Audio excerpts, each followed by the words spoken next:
All right, so what up, world? Think about that last video. What do you believe? I don't believe in coincidences, so either either it happens or it doesn't. Either you do it or you don't. We believe in those maybes. Maybes is just a long no. Um, so this segment is going to be about core awareness, must-haves, and compromise. So I'm gonna ask you a question: do you believe in a relationship that everything is compromisable? Think about that.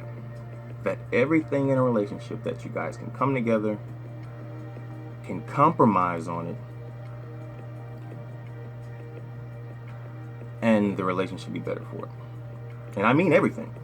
So whatever that is you're thinking, that too. So everything. So think about that. So here's what I learned through my experiences and even going to a counselor. You can't compromise on everything. I'm a firm believer that there are things which, in majority of us, because a lot of us are different, the majority of us, that we can't compromise because it compromises our happiness. But we feel we need to because that's what society says, compromise. But in essence, what you're doing is you're setting your relationship up for failure.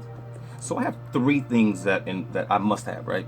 So these things I cannot compromise. These are things that I compromised in the past, or at least thought I was, and I was putting myself and the people that I was with at an unfair situation. Here's what I need. Number one, I would need someone to cook at least 3 times a week. Why? Country boy, Louisiana, we like home cooked food. Number two, I'm very affectionate. I'm a visual person, mind connection type guy. So I like to see whomever I'm with at home, and something that's eye appealing. That's just me. And number three, because you are upset, that does not give you a pass to be rude, to be vindictive, to basically say whatever comes to your mind, as if I'm somebody off the street. Because there's nothing worse than looking at someone that you care about and hearing them say words that you never thought they would say. Or nowadays text. You never thought they would text. But they apologize and they say, I'm sorry, and they think everything's okay. But you can't erase hearing those words. You can't remove reading that phrase. So the damage is done. The apology doesn't take away the hurt. The apology doesn't erase the disappointment, the letdown that person may feel. So those are my 3 core things. If I were to compromise any one of these things, or attempt to, which I have, my mind is already in a bad place. I can't make anyone else happy if I'm not happy. You compromise on where we're going to eat tonight. We're going to take a trip. Hey, honey, we're moving. This is a good subdivision. What are we getting from the red box? We're going to compromise on those things because those are things that don't have the same significance as what makes you happy. Those are things to do. Those are things to do. What makes you happy is more than a thing to do, but it's twofold.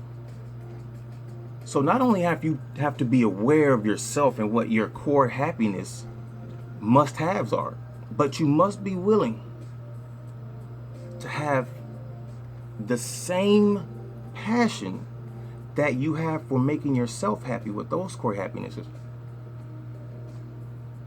to make your partner happy as well. You must ensure that you understand what makes that person happy, and if it's something they can't compromise, figure out how you deal with it, or you move on. Just a relationship waiting for disaster, right? So your core happiness must-haves cannot be compromised, because you're basically saying every time that this particular thing is not done, You will be unhappy. You will try not to be, and you will fight it, but it will wear off. It will wear off. And compromising doesn't mean that you're losing ground to the other person, or that you're weak, or that the other person, what they have is more important, or it's a battle of power in a relationship. To really, really compromise and talk it out means you're a team. A team is only as successful as how those intricate parts of the players work together as a team. People do their own thing, the team loses. So what kind of team do you want to be? A team where everybody does their own thing? Eventually, the relationship will lose like a team loses. But if you can work together, compromise effectively by truly understanding that it's a sign of conviction for the relationship. It's a sign of maturity for the relationship. It's a sign of saying, I'm willing to do whatever it takes to make you happy, but here's what I need to be happy as well. And the key is to self-assess and know what your core happiness must-haves are. A lot of us don't know what that is. We think we do. And we go from relationship to relationship with those exact same ideals of what we think it is, but it isn't. Because you haven't taken the time to really sit down and get to know yourself. Find out what makes you happy. Why didn't my last relationship not work? I know exactly why mine didn't work. Because I wasn't compromising effectively. I thought I knew what made me happy, but I wasn't 100% sure. And I listened to other people that kind of tell me how to compromise. And here's the thing: when you compromise your core happiness must-haves, this is one of the definitions for compromise. Accept standards that are lower than is desirable. So if this thing here is very important and you're passionate about it, it makes you happy, you are accepting a lower standard, which means you are accepting a lower place of being. You are accepting not being happy, and that is your fault. Own that. Own that in order to be better, you have to do better. Develop yourself.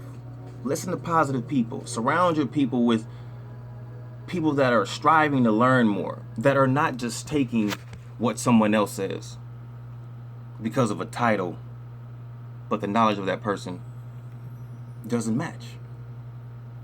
Or because of a job, but the education and the skill level of that person doesn't match you. Have confidence in yourself. Compromise effectively. Find and identify what your core must-haves are, if you have them. I challenge you to do that. Or your mate too.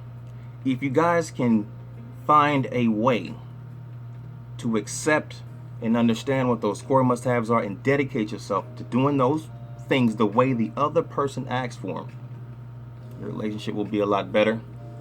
Compromising will come easier because things that you're compromising on don't have the same effect. The value of them aren't as dire, not severe. So it's KQ giving you a little insight on core happiness must-haves, compromising. And again, these are just things that I've identified myself. These are things that I wish I would have done better, things that I'm going to do better going forward. But remember, guys, the key is finding somebody that you can do these things with. It's not that easy. What they say, if they were, everybody's relationship will be great. KQ over and out. Holla back.